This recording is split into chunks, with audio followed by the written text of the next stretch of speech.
हैं। देखें, सिस्टमेटिकली हम लोग चल रहे हैं यहाँ पे। सबसे पहला जो सब्जेक्ट हमने कंप्लीट करना है दैट इज़ योर इंग्लिश ऐसे। It is the most important subject जो CSS का है। इट्स अ कंपल्सरी सब्जेक्ट, ठीक है। और everybody has to take this. 100 इसके टोटल नंबर हैं, पासिंग नंबर हैं इसके like every other compulsory subject 40। देखें, इंग्लिश ऐसे को द स्ट्रेटजी इज कि you only have to pass it. यहाँ पे जो मैंने आप लोग को एक एलिमेंट बताया था ना कंपटीशन का, उसे भूल जाएं please. Forget it for English ऐसे, जस्ट पास इट। सिर्फ यहाँ पहुँचना है आपने। You don't have to aim for 80 और 60 और 70। सिर्फ आपको 40 नंबर लेके इसमें पास होना है। क्यों होना है? क्योंकि सबसे ज़्यादा फेलिंग रेशियो है इसका, बहुत फेलिंग रेशियो है। अंदाज़ा कर सकते हैं कितना होगा फेलिंग रेशियो? 97%। और नहीं, आप लोग बहुत ज़्यादा बता रहे हैं। 90% फेलिंग रेशियो, इतना भी नहीं है। That means 10% pass it means कोई इतनी मुश्किल चीज़ नहीं है, ठीक है। बट फाइनल पासिंग रेशियो कितना बनता है? इसका क्या मतलब है? इसे पास करेंगे तो इस एलिमेंट में पहुंचने के लिए एलिजिबल होंगे। पहला पेपर होता है आपका, सबसे पहला पेपर होता है आपके 12 पेपर्स का ये। यानी कि पहले दिन में ही 3 घंटे में या तो आप रेस के अंदर हैं या तो आप रेस से आउट हो चुके हैं। 11 पेपर्स डोंट मैटर देन। पहले आप पास करोगे तो उसके बाद आप इस रेशो पे आ सकते हो। इसका मतलब ये है कि 7% लोग ऐसे भी हैं, अनलकी कह लें, जो कि बाकी सब्जेक्ट्स में अपने पासिंग नंबर नहीं लेते। इसका क्या मतलब है कि बाकी सब्जेक्ट्स भी इम्पॉर्टेंट हैं, ठीक है। But this is the most important. पहला एग्जाम है, सबसे ज़्यादा फेलिंग रेशो है इसमें, ठीक है। क्यों है फेलिंग रेशो, उसकी तरफ चलते हैं। देखें, FPSC जो है ना, I told you guys, FPSC आपकी बाइबल है। उसकी वेबसाइट, उसके सोर्सेज आपके लिए क्या है, सबसे ज़्यादा इम्पोर्टेंस रखने चाहिए हैं। These are most important. इन्होंने एक गुड ऐसे रिपोर्ट दी है, गुड ऐसे रिपोर्ट। घर जाके क्या करेंगे? Download and print please.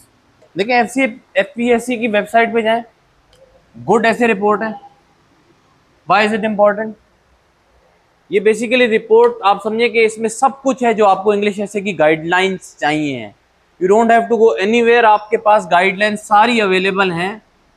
यहाँ पे बेसिकली कुछ FPSC ने एग्जामिनर्स को, जो इंग्लिश के एग्जामिनर्स हैं, एक्स चेकर्स, उनके उन्होंने रिव्यूज लिए हैं कि कौन सा बच्चा पास कर सकता है ऐसे और कौन सा बच्चा नहीं पास कर सकता। यानी कि वो कह रहे हैं कि कौन सी कंपोनेंट्स, एसेंशियल्स आपके ऐसे में होने चाहिए जिसकी वजह से यू कैन पास योर ऐसे। सारी गाइडलाइंस FPSC ने आप लोगों को दी हुई है। You don't have to go anywhere, कुछ भी ना देखें, ना मुझसे बात, ना मेरी गाइडलाइन सुने, ना किसी और टीचर की। देखें, आपका पेपर तो FPSC के एग्जामिनर्स चेक करेंगे ना। दैट मीन्स आपको उनके क्राइटेरिया के मुताबिक आना है तो आप पास होंगे, वरना आप पास नहीं होंगे, ठीक है। तो आपका क्राइटेरिया आपको कौन दे रहा है? FPSC खुद बता रहा है अपनी गुड ऐसे की रिपोर्ट में। पहले तो मुझे पता है ऐसे होता क्या है। एनीबडी, व्हाट इज एन ऐसे? piece of writing. What else is an essay? It's a form of writing, और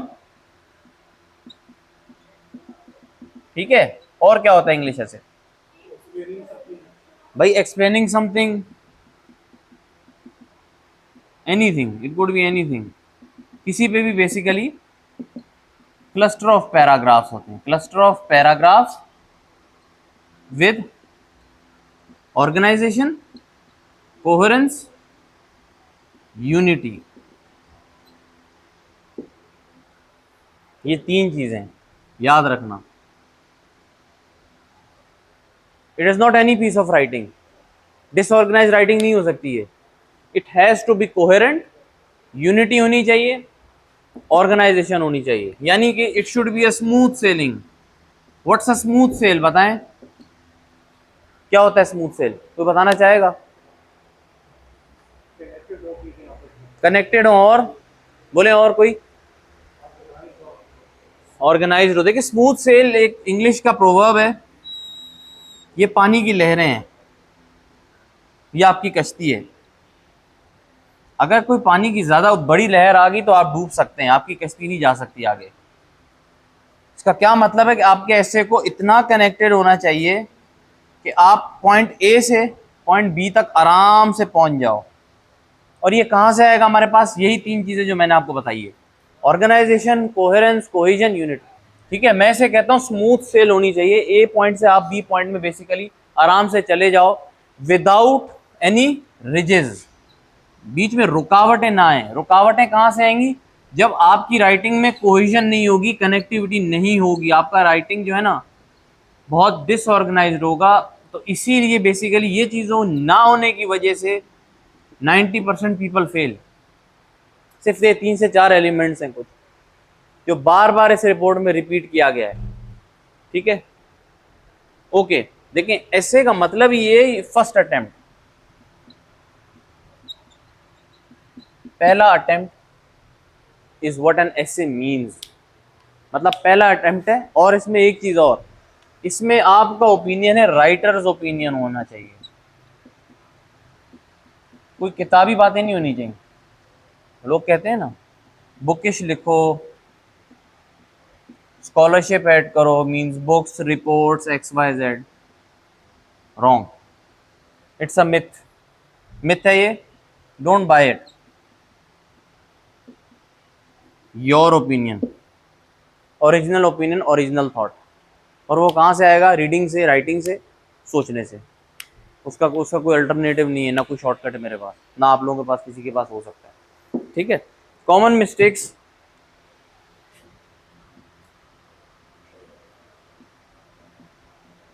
that aspirants make, these should be avoided at all cost।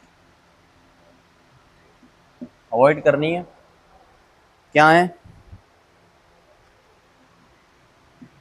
Don't use first person pronouns, ये जिसे personal pronouns कहते हैं हम अपनी writing में।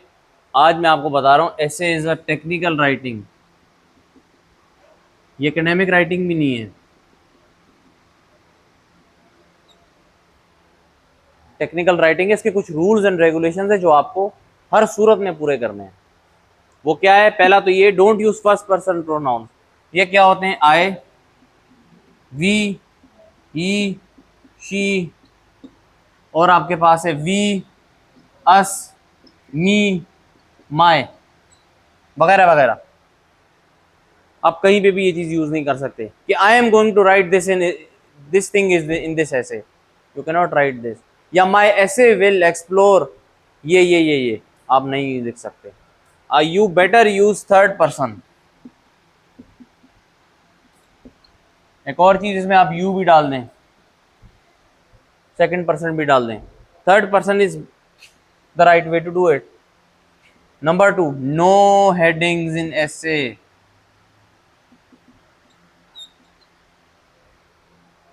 बाकी papers में आप हेडिंग्स डालेंगे, सब हेडिंग्स डालेंगे, पेपर अटेम्प्टिंग की मैं बात कर रहा हूँ। बट जब आपका ऐसे स्टार्ट होगा ना, कहीं पे भी आपने कोई हेडिंग नहीं लिखनी कि सर मैं भी इंट्रोडक्शन लिख रहा हूँ नीचे, फिर मैं लिखूँ बॉडी पैराग्राफ, फिर नीचे कंक्लूजन, नॉट अलाउड। जहाँ एग्जामिनर ने आपकी देखी कि हेडिंग्स हैं, आप सीधा फेल हो जाओगे, 90% लोगों में चले जाओगे। इसलिए no headings are allowed in your paper. एक और चीज, नो कॉन्ट्रैक्शंस। कॉन्ट्रैक्शंस होते हैं, शॉर्ट फॉर्म्स नहीं लिखने पेपर में, short form not allowed. For example लेते हैं, can't, don't, doesn't, won't, shan't, जी बिल्कुल, ये सारे लफ्ज नहीं अलाउड। ये एग्जाम्पल के लिए ये नहीं लिखना, या दैट इज के लिए नॉट अलाउड, ये नहीं लिखने आपने, ठीक है। एक और चीज है इसके साथ, ऑर्गेनाइजेशन के नेम्स भी जो है ना इसमें आ जाते हैं, वो भी शॉर्ट फॉर्म में नहीं लिखने, पूरे लिखने हैं आपने। एग्जाम्पल मैं देता हूँ आपको, देखिए ये लिखते जाएं, यकीन माने ये कॉमन मिस्टेक्स, ये जो है ना कॉमन मिस्टेक्स, ये आपकी रिपोर्ट में नहीं लिखी, मैं भी से बता रहा हूँ आपको। ये राइटिंग के हिसाब से मैं कह रहा हूँ कि राइटिंग में आपकी ये चीज़ें नहीं होनी चाहिए। जब आप पैराग्राफ लिखो तो आप हेडिंग्स ना डालो, आप ये चीज़ें ना करो। तो काइंडली आप इसको नोट कर लें, आप लोग की बेहतरी के लिए ये मैं बता रहा हूँ, ठीक है।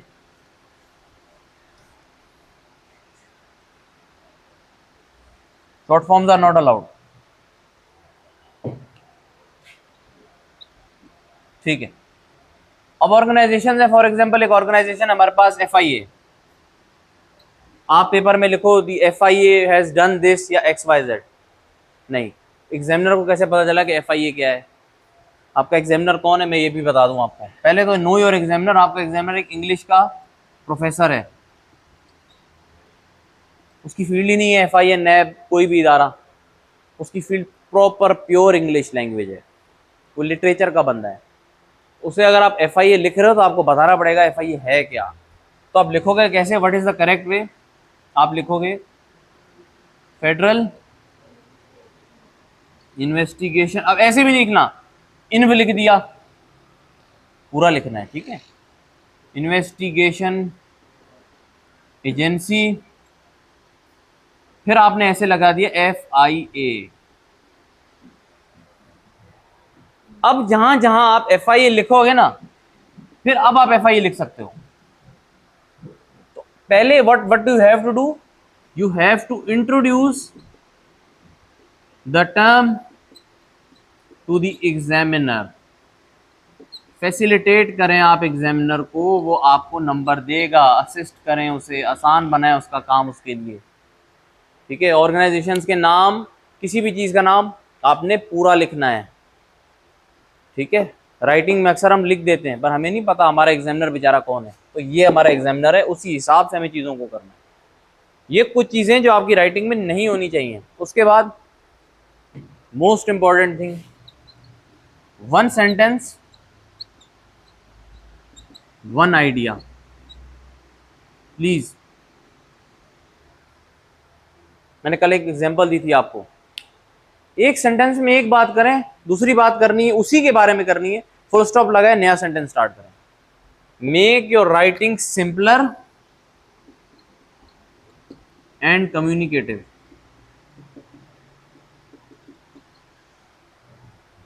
राइटिंग को सिंपल बनाएं, शॉर्ट सेंटेंसेस यूज करें, शॉर्ट सेंटेंसेस, शॉर्ट सेंटेंसेस। एक और मेन चीज, एक पैराग्राफ एक आइडिया। अगर आप पैराग्राफ के स्टार्ट में लिख रहे हो कि मैं एजुकेशन की इंपॉर्टेंस बता रहा हूं, तो नीचे आप ये नहीं लिख सकते कि पाकिस्तान में एजुकेशन खराब है लिहाजा हमें अपने इंस्टीट्यूट्स को अच्छा करना होगा। अगर आप इंपॉर्टेंस की बात करो तो आप इंपॉर्टेंस की बात थ्रू आउट योर पैराग्राफ आप बात करो। One paragraph means one idea, one sentence means one idea, ये चीज याद रखना। इसी तरीके से वन ऐसे वन आइडिया,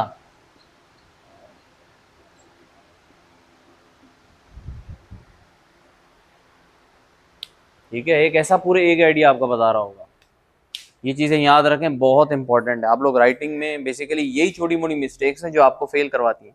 कंटेंट सबके पास आ जाता है, पढ़ सब बंदा लेता है, जहाँ बात लिखने की आती है ना हम सब कंफ्यूज हो जाते हैं, and we often fail because of these mistakes. ये मिस्टेक्स आप ये लिख लिया आप लोगों ने,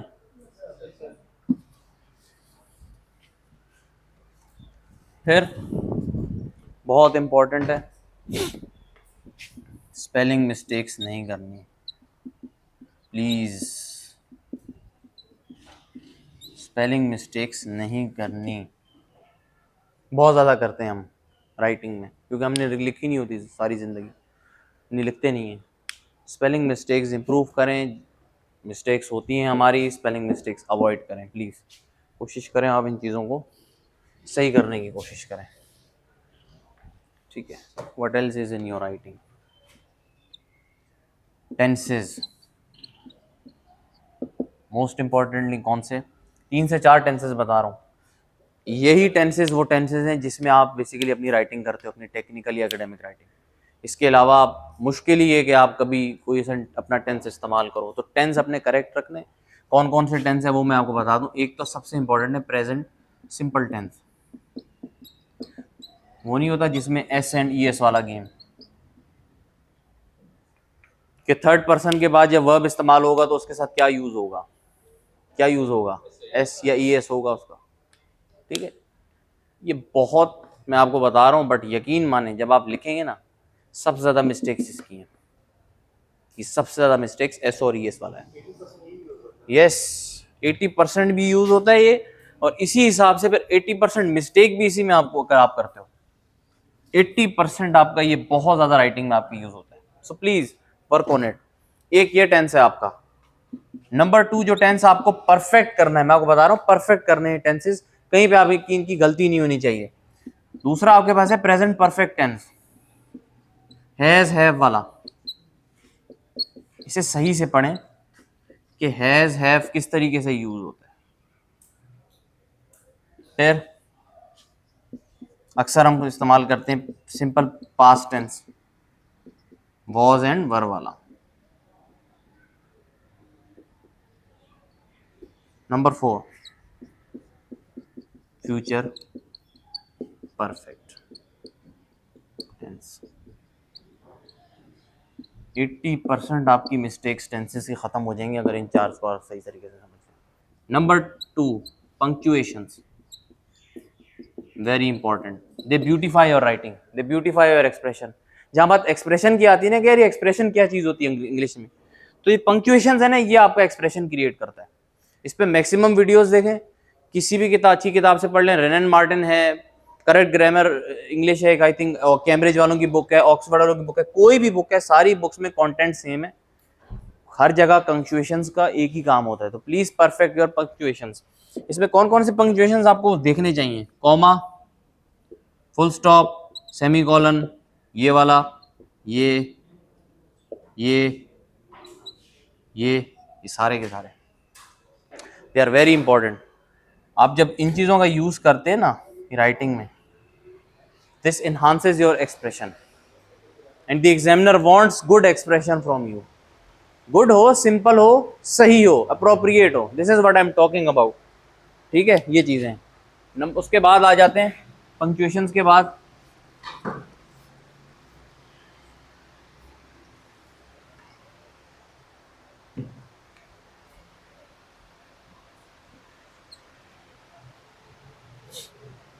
वोकैबुलरी।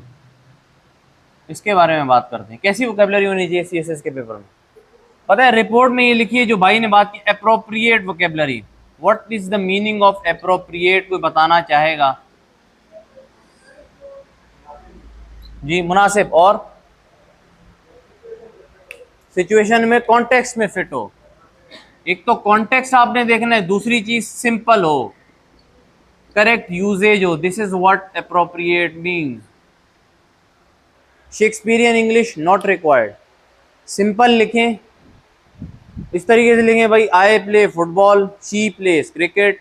इस तरीके से आपने एप्रोप्रिएट वोकैबुलरी को यूज करके अपनी बात समझानी है, इससे ज्यादा आपने कुछ नहीं करना। इसीलिए मैं आपको ये बोलूंगा कि सिंपल तरीन जो 9-10 का बच्चा इंग्लिश समझता है ना, आपने वो लिखनी है। मैं आपसे ये रिक्वायर करता हूँ, और आपका एग्जामिनर भी आपसे 9-10 फर्स्ट ईयर की इंग्लिश आपसे रिक्वायर करता है। 9-10 फर्स्ट ईयर की बुक्स खोलें, देखें उसमें क्या लैंग्वेज का लेवल है। This is what the examiner requires from you. इससे ज्यादा वो कुछ नहीं मांगता आपसे। No no no no, don't use difficult words. मैं आपको एक सबसे बड़ी बात बताऊंगा, नेवर, ना सिर्फ इस एग्जाम में बल्कि 11 और पेपर्स में और आपके इंटरव्यू में, एक चीज बताऊंगा, हमेशा याद रखना, नेवर इंप्रेस द एग्जामिनर, क्योंकि वो हमसे इंप्रेस नहीं होगा। उनकी उम्रें 40, 50, 60 साल होती है, वो हमसे इंप्रेस नहीं हो सकते, और उनका नॉलेज बेस हमसे बहुत ऊपर होता है। ये ग्रेजुएशन बेस्ड एग्जाम है, this is not a PhD based exam. तो इसको सिंपल रखना है, आसान बात करके आपने आगे निकल जाना है, पास हो जाना है। You never have to impress the examiner, interview में भी और बाकी सारे के सारे आपके पेपर्स में भी, ठीक है। इसीलिए मैं आपको कह रहा हूं please use simple, correct and contextual English. अगर कोई साइंस का पेपर है तो लाजमी सी बात है उसमें साइंस की वोकैबुलरी जरूर होगी, proton, neutron, X Y Z, contextual होनी चाहिए, बट सिंपल हो, करेक्ट हो, इस्तेमाल करेक्ट हो। जब आप सिंपल सेंटेंस बनाओगे तो उसके साथ सिंपल वोकैबुलरी भी आप यूज करो।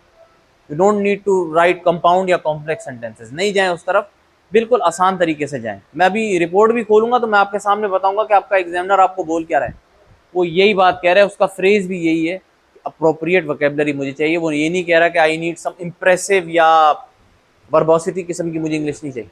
अच्छा, राइटिंग में और आपको क्या चाहिए? कुछ फ्रेजेस हैं जैसे कि ऑल्दो, दो, एज, इस तरीके के जितने फ्रेजेस हैं ना उसके साथ सेकंड क्लॉज यूज होता है,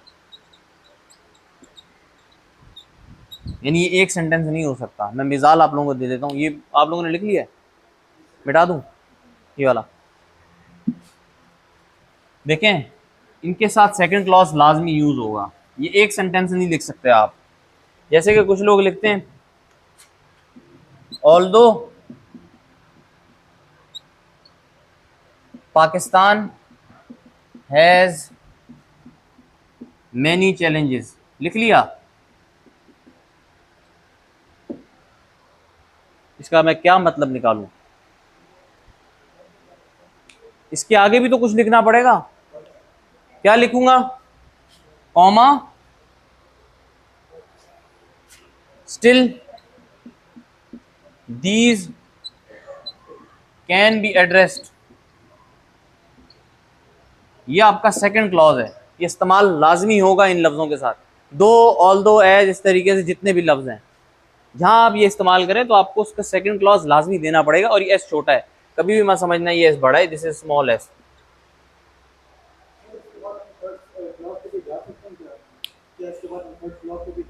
बिल्कुल जा सकते हैं, आप कॉमा लगा के बताते जाए कौन सा आप क्या चीजें एड्रेस कर, किस तरीके से एड्रेस करेंगे।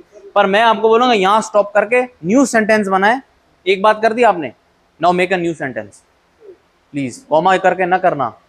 हम देखें न्यूज़पेपर में देखते हैं कि वो ऑल्दो इस तरीके से इस्तेमाल करता है, कॉमे के बाद, एड्रेस के बाद वो बताएगा comma education standards can be improve by doing this, फिर कॉमा लगाएगा, तीन चार बातें और करेगा। ये न्यूज़पेपर वाला कर सकता है, हम नहीं कर सकते। न्यूज़पेपर किस तरीके से होता है, पहले आर्टिकल लिखा जाता है, फिर पूरा हफ्ता उस पर मुख्तलिफ किस्म के एडिटर्स बैठते हैं, वो देखते हैं इसमें कोई ग्रामेटिकल मिस्टेक तो नहीं है, इसकी कौन सी वोकैबुलरी को हम चेंज करके और अप्रोप्रिएट बना सकते हैं। तो you don't have time 3 hours में आप इतनी सारी चीजें करो, तो फुल स्टॉप लगा के यहां से नेक्स्ट बात करना स्टार्ट करनी है आपने, ठीक है। This is what I am talking about. इसीलिए कह रहा हूँ सिंपल सेंटेंस बनाए ताकि आपकी ग्रामेटिकल एरर्स ना हो। जितने कम ग्रामेटिकल एरर्स होंगे उतने कम चांसेस होंगे आपके फेलियर के, और उतने ज्यादा चांसेस होंगे कि आप पास हो जाओ। इस तरीके से चीजें। एक और चीज है याद रखना, and, but, because,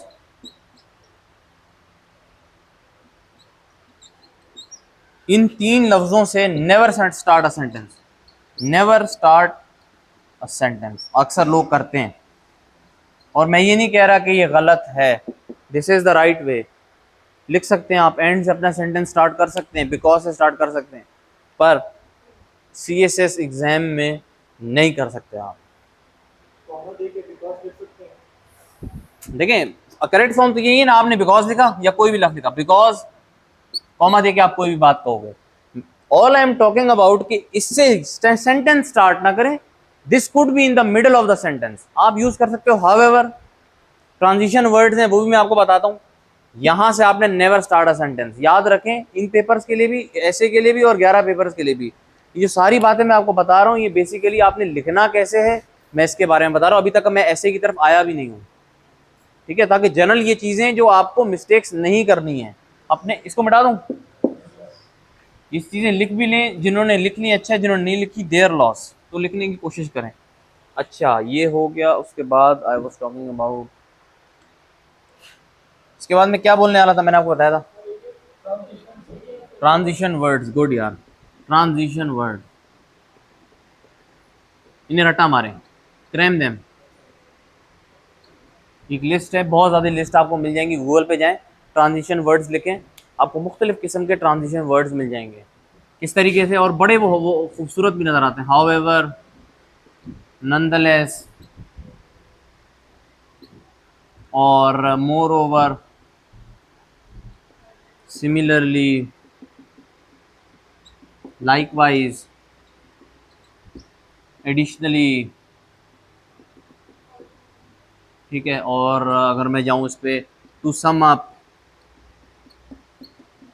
on the contrary, ये कुछ फ्रेजेस एंड वर्ड्स हैं, वर्ड्स या फ्रेजेस, इन्हें याद कर लें please, use these in your writings, बहुत आसान हो जाएंगी ये चीज़ें। आपने बताया फॉर एग्जांपल यहीं से, although Pakistan has many challenges still these can be addressed, आप कैसे क्या लिखोगे पहले, वन ऑफ देम इज, कि आप क्या करो, एजुकेशन स्टैंडर्ड को बढ़ाओ, फुल स्टॉप। नेक्स्ट बात करने के लिए क्या करोगे, लिखोगे सिमिलरली, कॉमा लगा के दूसरी बात क्या डालोगे, फिर फुल स्टॉप। तीसरी बात कहने के लिए आप क्या करोगे, एडिशनली बात करके फुल स्टॉप।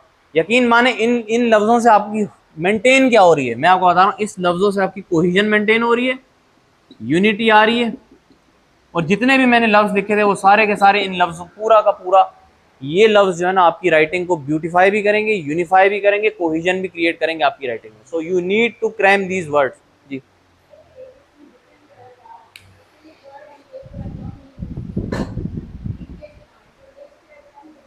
कर सकते हो आप, रिपीटेशन कर सकते हो एक कंट्रास्ट वर्ड इन वर्ड्स की, इसमें कोई मुमानियत नहीं है, ठीक है, कोई मसला नहीं है। अगर मोर ओवर लिखा है लिखते जाओ, इसीलिए मैं कह रहा हूँ 3 से 4 वर्ड्स याद कर लें एक चीज़ के।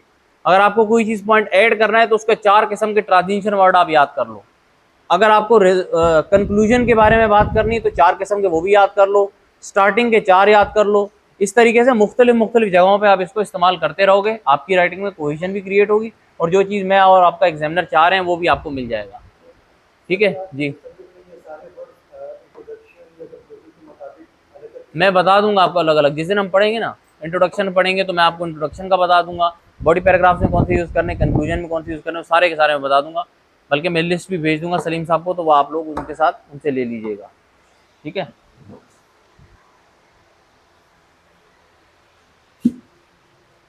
ठीक है। अब देखें ऐसे में करना क्या है, व्हाट आर दी कंपोनेंट जिस पे आपको काम करना है। एक टॉपिक होगा पेपर में, 10 आउट ऑफ 1 आपको टॉपिक करना है, 1 आउट ऑफ 10 टॉपिक्स में से आपको एक टॉपिक में लिखना होगा जो आपके एग्जाम में आएगा। याद रखना 1 या 2 भी हो सकते हैं, याद रखना इस चीज़ को, 1 भी हो सकता है, 2 भी लिख सकते हैं, 3 भी लिख सकते हैं, पर आज तक तो उन्होंने 1 पे ही बात की है, मगर सिलेबस में उन्होंने लिखा है 1 और मोर। किसी दिन ऐसा ना हो आप लोग पेपर दे रहे हो 2025 में तो वो बोले 2 ऐसे लिखने हैं, तो आप कंफ्यूज हो जाओ, यार ये क्या हो गया, ब्लंडर हो गया। उन्होंने सारी बात बताई हुई है, इसलिए इसके लिए भी आपने प्रिपेयर रहना है। तो करोगे क्या, कोई मसला नहीं है, जहाँ 1 लिख रहे हो उसको आधा कर दोगे, ये भी मिनी ऐसे हो जाएगा और ये भी मिनी ऐसे हो जाएगा। अब मुझे बताओ इसमें ज़्यादा चांसेस के फेलियर हैं या इसमें, ऊपर वाले में ज़्यादा फेलियर के चांसेस हैं, क्योंकि अगर मिसाल के तौर पे एक बंदे का 1 ऐसे ख़राब होता है और दूसरा सही है तो क्या पता उसको 40 नंबर मिल जाए और वो पास हो सकता है। ठीक है, इसलिए यकीन माने 1 और मोर भी हो सकते हैं, ये मैंने आपको आज बात बता दी है, तो प्लीज़ इस पर कन्फ्यूज़ ना होना।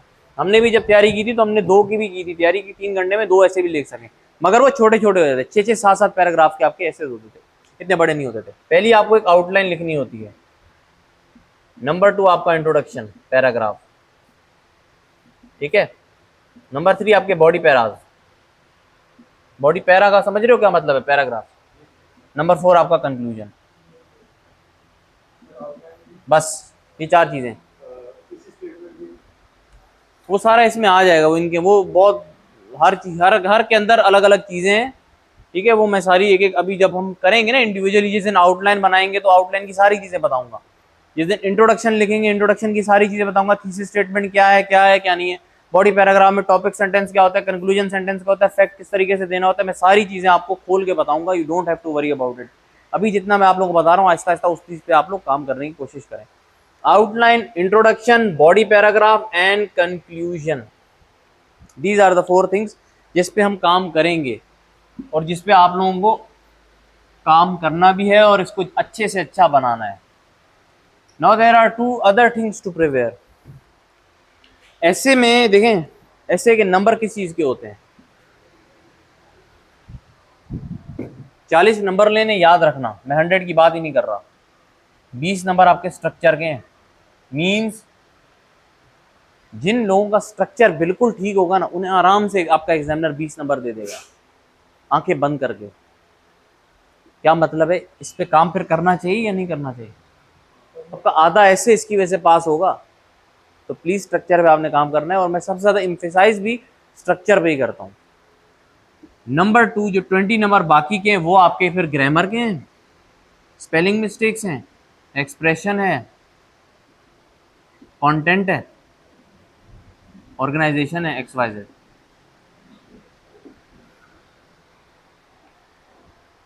This is the thing. Structure सबसे इंपॉर्टेंट है और हम स्ट्रक्चर से स्टार्ट करेंगे हर चीज कि लिखना कैसे, स्ट्रक्चर क्या होना चाहिए। बहुत इजी है, नॉट समथिंग डिफिकल्ट। स्ट्रक्चर के 20 नंबर हैं और बाकी चीज़ों के 20 नंबर हैं, 40 नंबर आप ले सकते हो। सबसे ज़्यादा आप लोग स्ट्रक्चर पे काम कीजिएगा। चारों में से let's start with the body paragraph. सबसे ज़्यादा जो आपका ऐसे है ना, ये देखें, ये आपका हो गया 15%, ये भी आपका हो गया 15%, 70% आपका ऐसे ही है। ठीक है, ऐसा ही है। ये 70 से 75% बल्कि आपके बॉडी पैराग्राफ हैं। सबसे ज़्यादा जो आपको पैराग्राफ्स लिखने हैं वो तो बॉडी पैराग्राफ्स हैं। इंट्रोडक्शन एक है, एक पैराग्राफ है, ये भी एक पैराग्राफ है, ये जो है वो 10 to 15 इतने भी पैराग्राफ हो सकते हैं। तो सबसे ज़्यादा काम फिर आपको इसी पे करना है, बॉडी पैराग्राफ। अभी के लिए बता रहा हूँ, इस पे काम करना है। प्लीज़ मास्टर करें ये जो बॉडी पैराग्राफ है ना, इट इज़ सो इम्पोर्टेंट कि आपके सारे पेपर्स में है, क्योंकि जो आप बाकी पेपर्स लिखेंगे उसमें पैराग्राफ्स ही लिखते हैं ना, उनको लिखने का ये तरीका होता है जो मैं आपको भी बताने वाला हूँ। ठीक है, स्पेशली ऐसे में 1 आइडिया 1 पैराग्राफ, एक आइडिया एक पैराग्राफ में लिखोगे, 2 या 3 बातें नहीं करोगे मुख्तलिफ किस्म की। एक बात के रिलेटेड आप बातें लिख सकते हो मगर आप दूसरी बात नहीं करोगे। अगर आप बोल रहे हो कि the pen is mightier than the sword, तो आप कभी भी नहीं लिखोगे अपने पैराग्राफ में जी स्वॉर्ड के भी कोई बेनिफिट्स हैं जो हम नीचे बयान करेंगे। No, this is not the way. आप सिर्फ पेन की सिर्फ तारीफें करोगे, पेन इसलिए अच्छा है क्योंकि पेन से ये किया जाता है, वो किया जाता है, वो किया जाता है। एक बारे में आप बात कर सकते हो, एक आइडिया के बारे में कई किस्म की बातें कर सकते हो, बट दूसरा idea you can not right in the same paragraph. उसके लिए डिफरेंट पैराग्राफ आपको बनाना जरूरी है। This is the most important element जो आपको याद रखना है। एक पैराग्राफ एक आइडिया, ठीक है, हर चीज एक एक है। एक सेंटेंस एक आइडिया, एक पैराग्राफ एक आइडिया, एक ऐसे एक आइडिया। सिर्फ चीजें बड़ी हो रही हैं, सेंटेंस छोटा था, पैराग्राफ उसका बड़ा हुआ, सबसे बड़ा आपका ऐसे हो गया, एक पिरामिड बन रहा है, आप ये समझो। ठीक है, अब स्ट्रक्चर बता रहा हूं, देखना स्ट्रक्चर क्या है। स्ट्रक्चर मीन्स लिखना क्या है, और आपके लिए मैं इतना इजी बना रहा हूं कि आप सिर्फ इसको फॉलो करो और चीजें डालते जाओ, इसमें आपका पैराग्राफ पूरा हो जाएगा। आपको कोई मेहनत ज्यादा करने की जरूरत नहीं है। आपका पैराग्राफ स्टार्ट होगा, सबसे पहले तो मैं आपको बता रहा हूं आपने क्या करना है। टेक्निकल बात बता रहा हूं, दो अपनी रखो, 2 अपनी फिंगर्स रखो या 3 फिंगर्स रखो, जो भी आप रखना चाहते हो, 3 रखी। यहां से पैराग्राफ स्टार्ट करोगे इंडेंटेशन से। ये लाइन है आपकी पेपर की, समझ रहे हो? इंडेंट पहले तो आपने इंडेंटेशन करनी है, ये याद रखें। हो गया ये तो कोई बड़ी बात नहीं है। इंडेंटेशन आपने यहां से स्टार्ट किया। पहला सेंटेंस, फर्स्ट सेंटेंस लिख रहा हूं इज टॉपिक सेंटेंस। ये आपका टॉपिक सेंटेंस है। पहला सेंटेंस क्या है आपका? What is the topic sentence? Topic sentence is the most important part of the paragraph. क्यों? Because it is the theme of the paragraph, it is the idea जो आप जिसके बारे में पूरा पैराग्राफ लिखने जा रहे हो। ठीक है, पहला सेंटेंस पढ़ने से ही आपका एग्जामिनर या आपको खुद को पता चल जाना चाहिए कि इस पैराग्राफ में नीचे कौन क्या लिखने वाला है। इसलिए it is the most important sentence of the paragraph. एक सेंटेंस होगा, याद रखना, it is only going to be a one sentence. मगर इसकी कुछ प्रॉपर्टीज हैं। What are the properties? Properties हैं कि ये बड़ा होलिस्टिक होना चाहिए, कॉम्प्रिहेंसिव होना चाहिए, कॉम्प्रिहेंसिव येट ब्रीफ।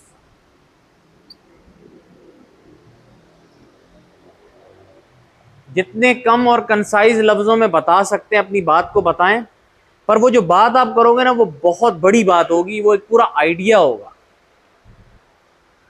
मैं एग्जांपल आपको बताता हूं क्या होना चाहिए, कैसे आप लिखोगे अपना पहले सेंटेंस को। मुझे एक बात बताएं, करप्शन को पाकिस्तान में अगर ख़त्म करना है तो मुझे एक सोल्यूशन आप में से कोई बताए, कैसे कर सकते हो आप ख़त्म?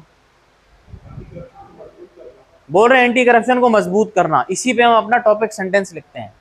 भाई का आइडिया है कि करप्शन को ख़त्म करने के लिए we need to strengthen our department, ऐसा ही है? ठीक है, स्ट्रेंथन करना है, हम इस पे बनाएंगे टॉपिक सेंटेंस। लिखना कैसे? आप लिखोगे one of the methods to curb corruption is by strengthening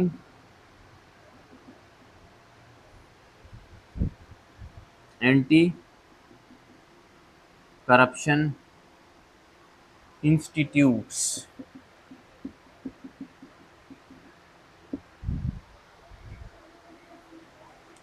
पूरी बात मैंने कर दी, एनीथिंग मिसिंग? Nothing missing. कितना ब्रीफ है, एक सेंटेंस है, एक छोटे से सेंटेंस में मैंने पूरी बात कर दी कि बेसिकली मैंने या पाकिस्तान में या जहां की भी मैं बात कर रहा हूं अपने उस पैराग्राफ में, उसको किस तरीके से खत्म किया जा सकता है, by strengthening anti corruption institutions या डिपार्टमेंट्स, या कुछ भी लिख सकते हो आप, सिनोनिम भी लिख सकते हो, इसका कोई मसला नहीं है। बेसिकली मैं आपको बताना ये चाह रहा हूं कि topic sentence is the most important sentence of the paragraph. इसमें बेसिकली थीम और आइडिया लिखा जाता है कि आपने बेसिकली नीचे लिखने क्या वाले हो, पूरे सेंटेंस में बताने क्या वाले हो अपने एग्जामिनर को, वो लिखना है। So it should B comprehensive, यानी कि पूरी बात करे। कॉम्प्रिहेंसिव का मतलब नहीं कह रहा कि 15-16 लाइन लिखनी है। कॉम्प्रिहेंसिव का मतलब है इंग्लिश में पूरी बात करनी है आपको, जो आप पहुंचाना चाह रहे हो अपने एग्जामिनर तक। और it should be brief. Brief means it should be one sentence, not two sentences. ये नहीं लिख सकते आप one of the methods to curb corruption is by strengthening anti corruption department, ऐसे नहीं। इसके अलावा आप दो सेंटेंसेस के बना ही नहीं सकते, बहुत मुश्किल होगा। ठीक है, ये क्या है आपका पहला सेंटेंस। एक सेंटेंस हो गया। मैंने क्या बताया था आपको, फर्स्ट यहां से आपने स्टार्ट किया,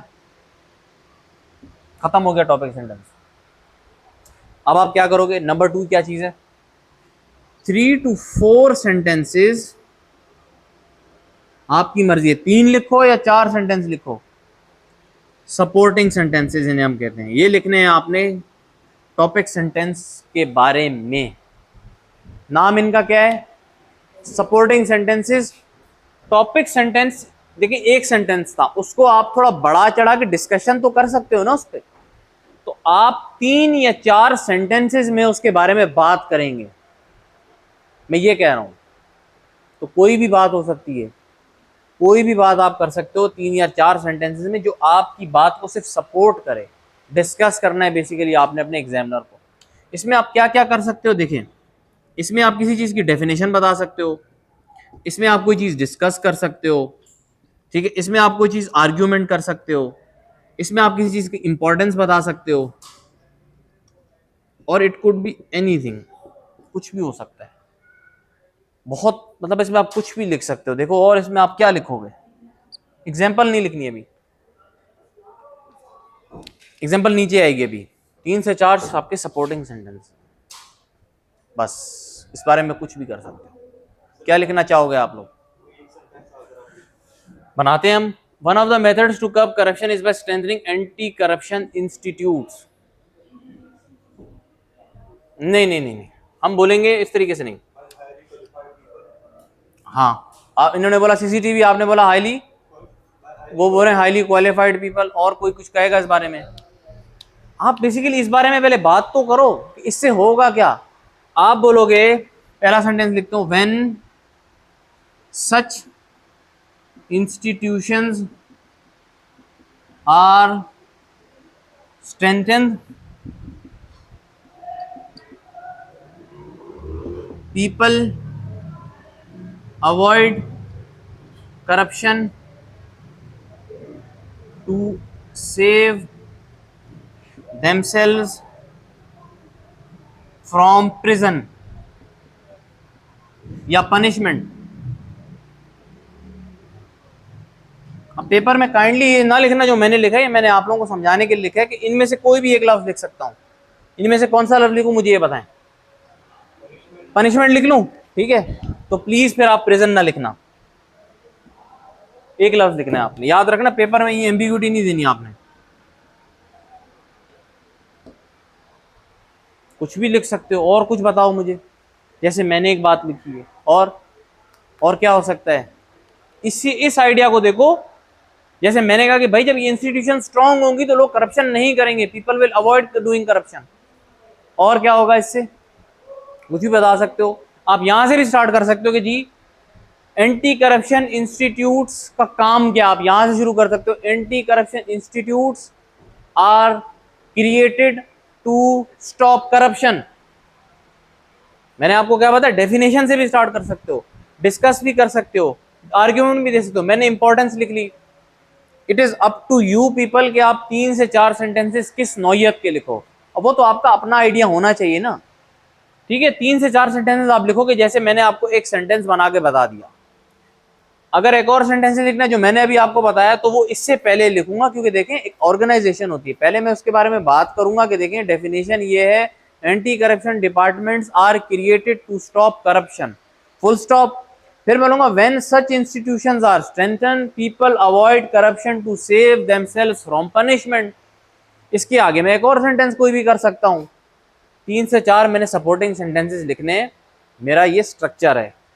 पहला सेंटेंस हो गया, फिर आपके क्या हो गया, 3 से 4 supporting sentences. Now what else you are going to do, अब आगे क्या करोगे आप। आगे आपने एक थोड़ा मुश्किल चीज करनी है। ये लिख लिया आप लोगों ने, ये किसी ने नहीं लिखा, ठीक है।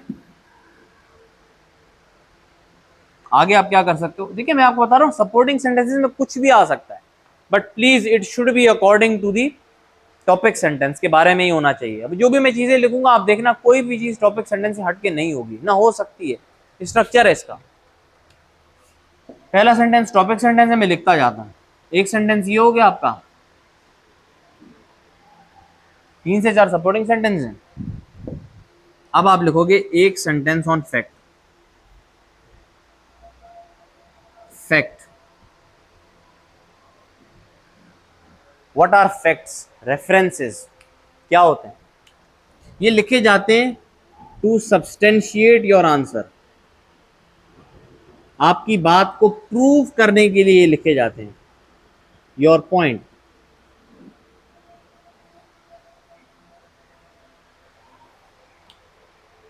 यानी कि टॉपिक सेंटेंस को प्रूव करने के लिए आप एक फैक्ट पे बात करोगे। अब फैक्ट क्या होता है, ये एक मिथ है, वो भी मैं आपको बता दूं।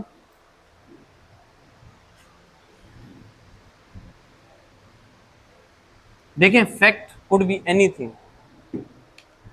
यहां नजर आ रहा है आपको, यहां पे कहां पे लिखूं, यहां पे लिखूं। फैक्ट कोई भी चीज है जो आपके आंसर को प्रूव करती है। इसमें क्या क्या आ सकता है, ऑथर्स के नाम, न्यूज़पेपर के नाम, न्यूज़पेपर के एडिटर्स के नाम, ठीक है, रिपोर्ट्स के नाम, बुक्स के नाम, डेली लाइफ एग्जाम्पल,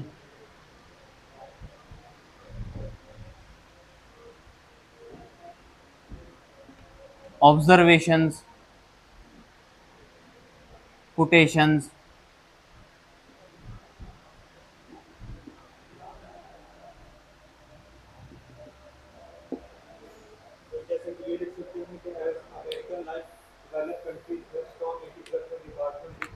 वो आप सपोर्टिंग में लिखेंगे। अभी मैं बता रहा हूँ इफेक्ट क्या हो सकता है। आप लिख सकते हो कि हमारे पास कोई मिसाल देते हैं जिस मुल्क में या किसी कहाँ पे ना, जिसकी वजह से चाइना की हम मिसाल देते हैं, चाइना की there is a good example. आप इस तरीके से इसको लिखोगे। अब इसके साथ पहले तो आपने ट्रांजिशन वर्ड इस्तेमाल कर रहे हैं, कौन सा मैं ये बता रहा हूँ आपको। आप लिखोगे फॉर एग्जाम्पल या फॉर इंस्टेंस, या फ्रेजेस लिख सकते हो as it can be seen, या एज पर उस चीज का नाम। इस तरीके से कोट आपने इस तरीके से करना है। मैं यहां पे करता हूं, फैक्ट लिख रहा हूं for example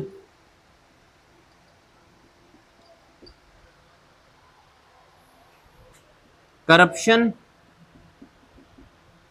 in China has been curtailed too much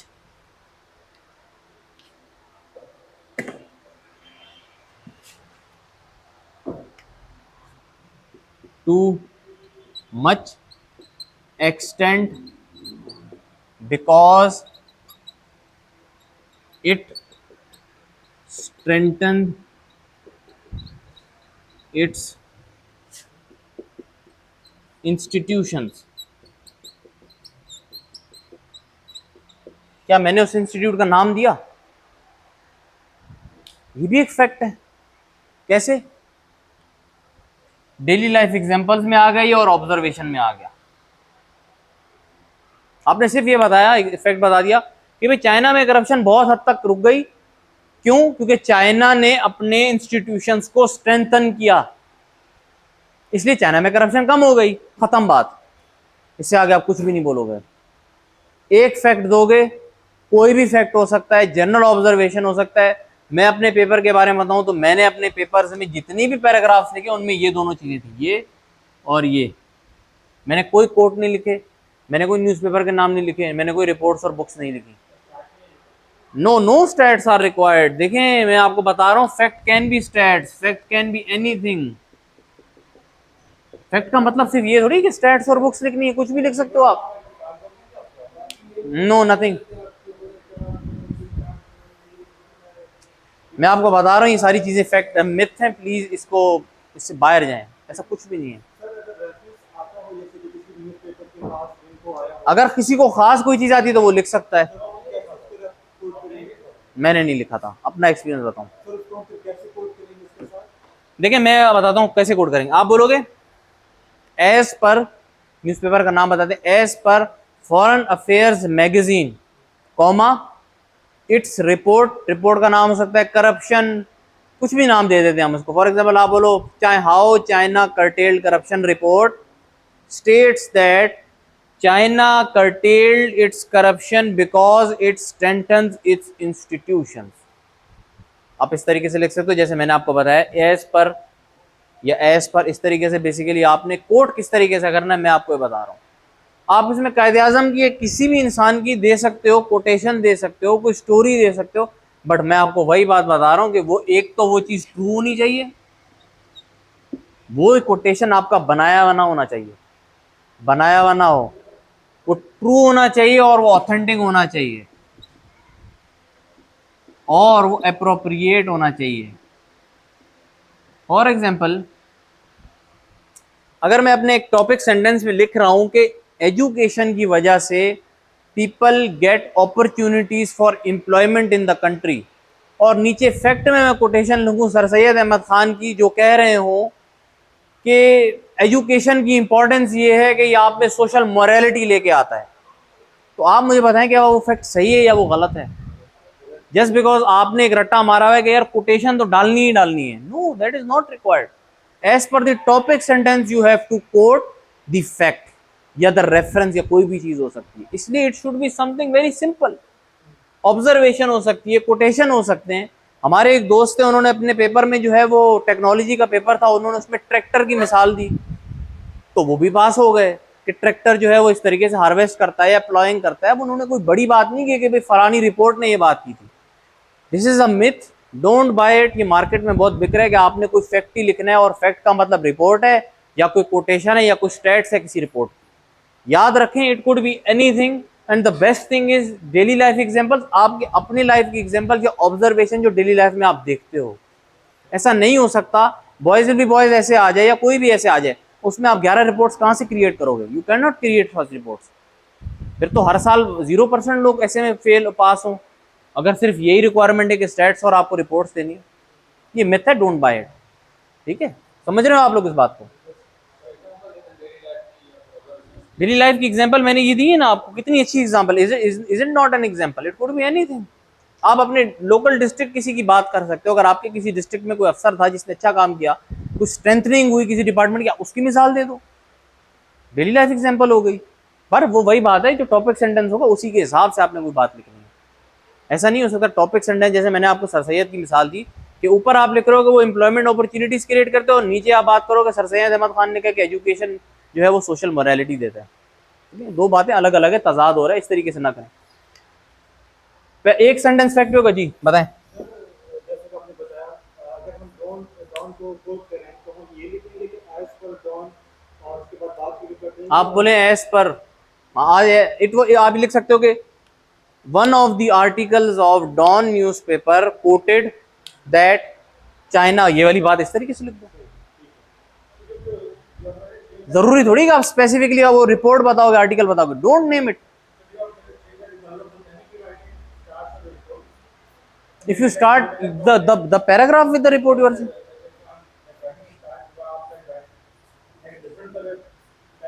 देखें बात सुने, वो that is up to you. हमने तो इस तरीके से किया था कि जो एग्जांपल होती थी ना उसे अंडरलाइन कर लेते थे। फॉर एग्जांपल आप करो ना करो, that is not an issue, या आपके ऊपर है, या आप इसको डिफरेंट पेन से लिख लो, जस्ट टू हाईलाइट के दी this is somewhere I am basically writing a fact या कोई रेफरेंस लिख रहा हूँ। आप इस तरीके से भी इसको लिख सकते हो। ठीक है, ये आपका हो गया एक फैक्ट। कितने सेंटेंस हो? एक, 3 से 4, यानी 4 सेंटेंसेस या 5 सेंटेंसेस, 6 सेंटेंसेस आपके अभी तक हो चुके हैं। अब एक सेंटेंस होगा आपके कनेक्शन का, एक कनेक्शन सेंटेंस है। What is this connection sentence? ये इस फैक्ट को इससे मिला रहा है। ये जो फैक्ट मैंने लिखा है ना, ये इस चीज को इससे मिलाएगा। ठीक है, कैसे लिख सकते हो आप लिखोगे this example proves that if anti-corruption institutions are strengthened, corruption can be stopped। आप इसको कनेक्ट करोगे, क्या लिखोगे आप? अब जगह नहीं इसलिए मैं जो है ना उसको ऊपर कहीं लिख दूंगा। ठीक है, आप लिखोगे कि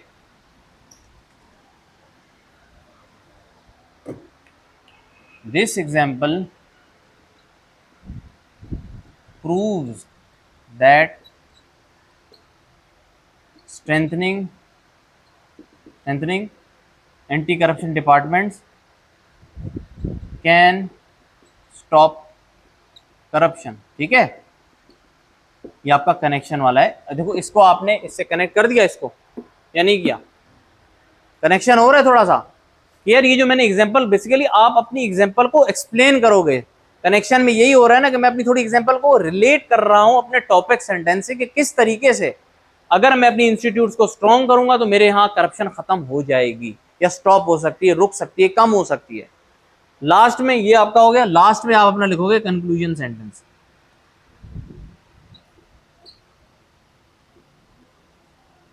कंक्लूजन सेंटेंस क्या होता है? Mirror image of topic sentence.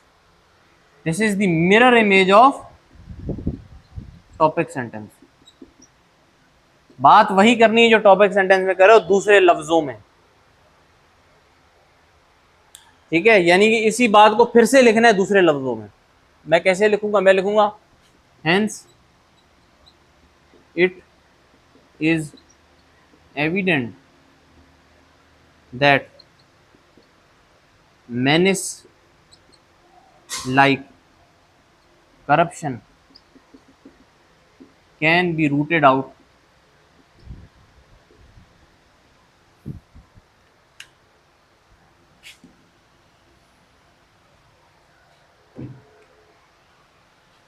Bye strengthening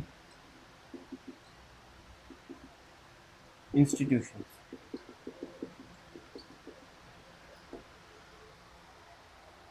paragraph done.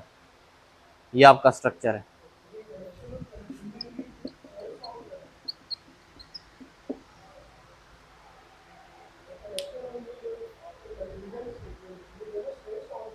Same ही है, कोई फर्क है इनमें? लफ्ज अलग हैं, इसके लफ्ज अलग हैं और इसके लफ्ज अलग हैं। आपने लफ्ज अलग किए हैं, बाकी वही बात है। मैं आपको वही बता रहा हूँ, it is the mirror image of the topic sentence. Mirror image है बस।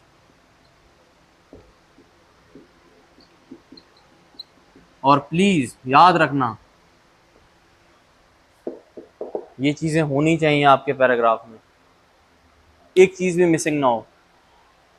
एक चीज भी मिसिंग हुई, आप कहते हो और मैं कनेक्शन सेंटेंस नहीं लिखता, ना लिखो, आपका पैराग्राफ बढ़ जाएगा। कनेक्शन कोहेरेंस उसमें नहीं रहेगी, यूनिटी नहीं रहेगी उसमें। इसलिए प्लीज हर सेंटेंस को लिखना है। कितने सेंटेंस हुए? 1, 4, 6, 7, 8। 8 सेंटेंस या 9 सेंटेंस से ज्यादा आपने नहीं लिखना।